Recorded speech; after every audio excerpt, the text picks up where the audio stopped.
Welcome to Wealth Coffee Chats, folks, for your daily live updates. Get the most out of today's episode by participating in the chat. Make sure you ask some questions, be part of the conversation, have a bit of fun, grab a coffee or a tea, take some notes, and get ready to start your day, folks. Quick few housekeeping rules, though. No spamming, no advertising or self-promotion in the chat. That's not on. Be kind and respectful to everyone when participating. And most of all, have a good time. Real estate investing can be your biggest asset. It also can be your most expensive asset when it comes to getting it right or getting it wrong, folks. It can be time-consuming, stressful, and that's why here at Positive, we have what's called a 6-star team, a full-service team that provides integrated wealth and property investing solutions and services simply designed to help you progress towards your goal of passive income through your property portfolio, folks. Make sure you check out our other podcasts on the Positive Mentor Network. Not only is there Wealth Coffee Chats, there's the Urban Property Investor. Drops every Wednesday with straight talking investing strategies and lessons with Sam Saggers. Property Investor Tales. This is where our clients, you guys, share real life stories from property investing, hosted by some of our advisors and strategists. And that's done every fortnight, dropping every Monday. Wealth, Wine and Wisdom, folks, that debriefs the week that was in the world of finance and property, hosted by yours truly, Jason Witten and Andy Fenton on Fridays. Hey, good morning, folks.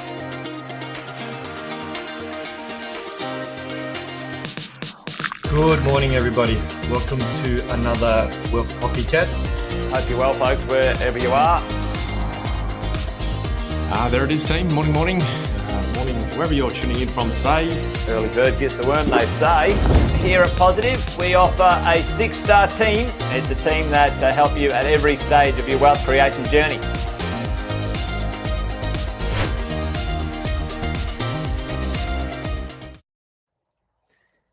Morning, team. Welcome. Oh, my screen is very small today. Hello. Can everyone see me? Can everyone hear me? Fantastic. What did everyone get up to on the weekend? Does everyone have their coffee? I went to a bit of a reggae party, an Afrobeats boat party, which was really fun. All right, so personal introduction. My name is Courtney Sigudu. I'm hosting Wealth Coffee Chats today. So pop any questions or hellos in the chat as we go along. Today, I'm going to be sharing one of my clients' journeys so far. So I'm sharing their journey with you because the lessons in their journey and their story are relevant for so many people that I come in contact with. So for privacy reasons, I'm going to call them Jane and John. Now, to give you some context, Jane and John, they're in their 40s. When they first came to me, they were stuck in significant credit card and personal debt. Their number one priority was that they wanted my help to basically fix this for them and get out of that rut that they were in. So Jane, she'd always wanted to invest in property. For over 10 years, it had been something that she wanted to do, while John felt quite fearful about investing and really quite conservative. So he'd heard stories from friends, families about how it supposedly is not a good idea, or that it was, in their words, super risky.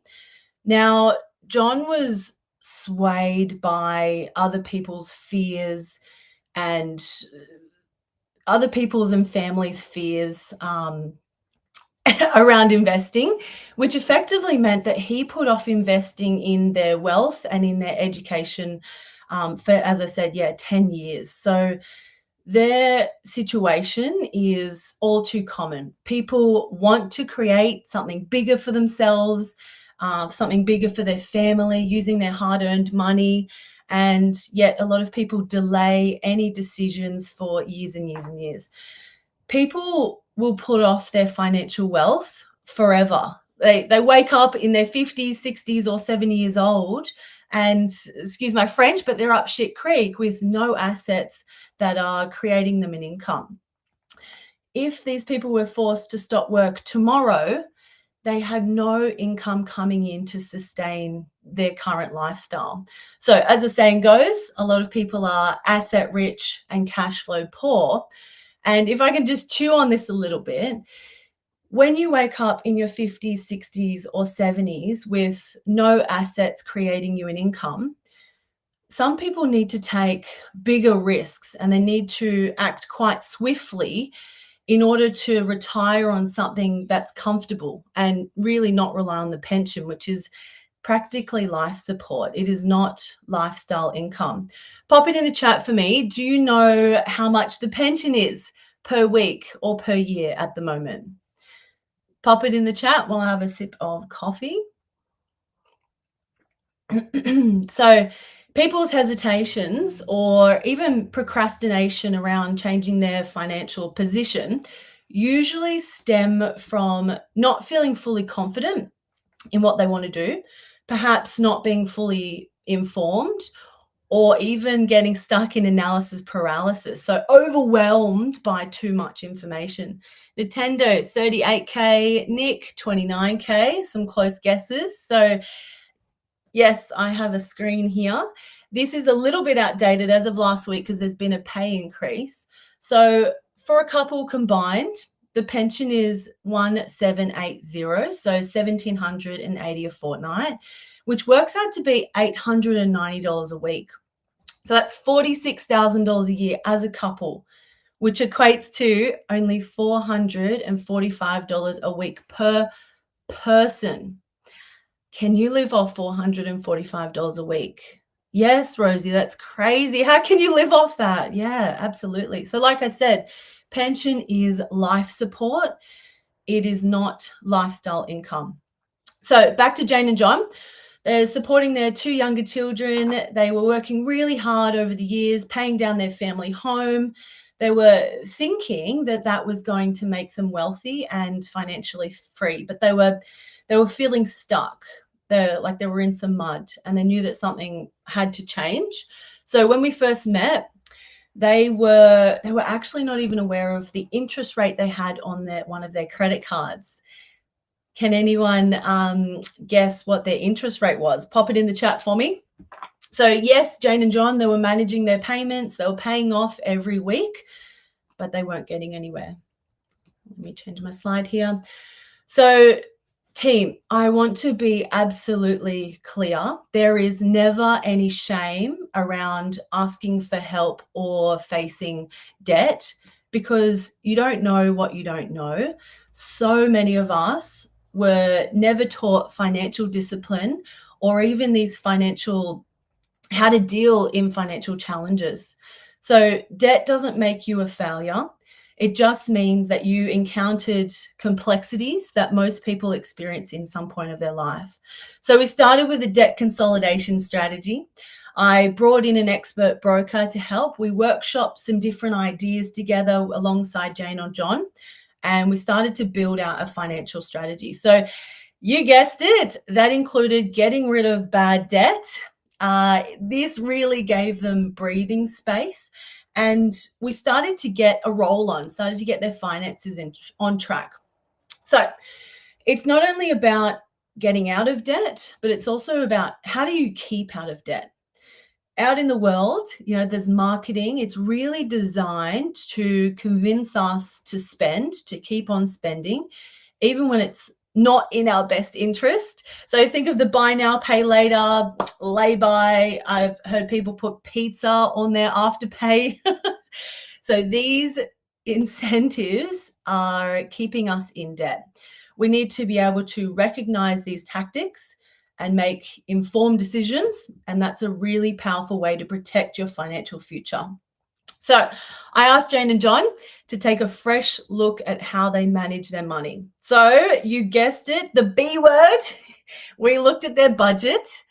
Some people think this is a bit of a swear word. Budgeting can also be a bit of a trigger word for some, but it's not really about sacrifice. It's just about rearranging your priorities. Budgeting is a system that is telling you where your money needs to go. So we need to know how Jane and John got here in the first place. Yeah, Rosie, it can be confronting to look what we spend, for sure. We need to put a line in the sand with Jane and John and agree to move forward with a clean slate. So I have a few guesses here. 20%, their credit card was actually 24%. So we wiped that straight away. Jane and John, they completed a budgeting and money story exercise. So let me ask you, what is your money story? What are your beliefs around money and wealth? Do you hold on to it really tight and you don't let the flow of money come in and out of your life? Or perhaps do you feel not worthy of having money or wealth? So you might self-sabotage by spending more than you earn. Jane and John, they had some of these fears and barriers too. So from our budgeting exercise together, one of their biggest lessons was that they discovered subscriptions that they didn't know they had. As you can imagine, they were eating up their cash flow week on week, month on month. So that was a real eye-opener for them. They realized that they never called up and asked for a better rate on their insurances and health cover. So they put in some effort here. They called their providers and they saved a couple of $1,000s, which was amazing. And that's just in the first year, right? So you can imagine the compounding effect of those $1,000 for their cash flow. So team, every time anything is up for a renewal, I call the company. I hustle a discount. I go as far as even threatening to leave and use their competitor. And I will if they don't come to the party and they don't show loyalty to me. So back to Jane and John, they discovered that they spent more than $15,000 a year on eating out. So dining out, bits and pieces here and there. And that certainly adds up as well. So being more mindful with spending and canceling any unused subscriptions, Jane and John really shifted from putting out fires and living paycheck to paycheck to now actually planning ahead. So we set up a bucket system. This is where 15,000 a year makes huge impact on your borrowing capacity. Absolutely, Rosie. So the bucket system, we set up an emergency account, a bills account, a holiday account. This one here, as you can see on my screen, this has 6 or 7 different buckets. I'm a bit wild with this one. I have 19 offset accounts. It's just the way that I can manage my money well and can compartmentalize where my money is going. And I give all of my dollars a job. So throughout this process, Jane and John, we continued the education process. So they attended our education events. They learned so much about their psychology with their money. They learned about loan structures, different options, and they started to get exposure on what it really means to be a property investor. So, team, this was not an overnight change. It actually took a good part of 8 months to build the right foundations. And this is why I'm sharing it with you today, because property investing starts with getting your financial house in order. You can't build wealth on a shaky foundation. Your foundation needs to be sturdy. You can't walk in and expect to get results overnight. So today, Jane and John, we are now looking at an investment property that makes sense to their family, their cash flow. They're no longer focused on living paycheck to paycheck. Instead of their attention being to the past and chasing their tail, it really is about growing their wealth now, which is really exciting. Has anyone heard of Jim Rohn and him speak about pain? I'll change my slide here.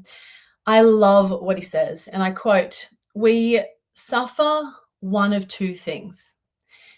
Either the pain of discipline and discomfort or the pain of regret.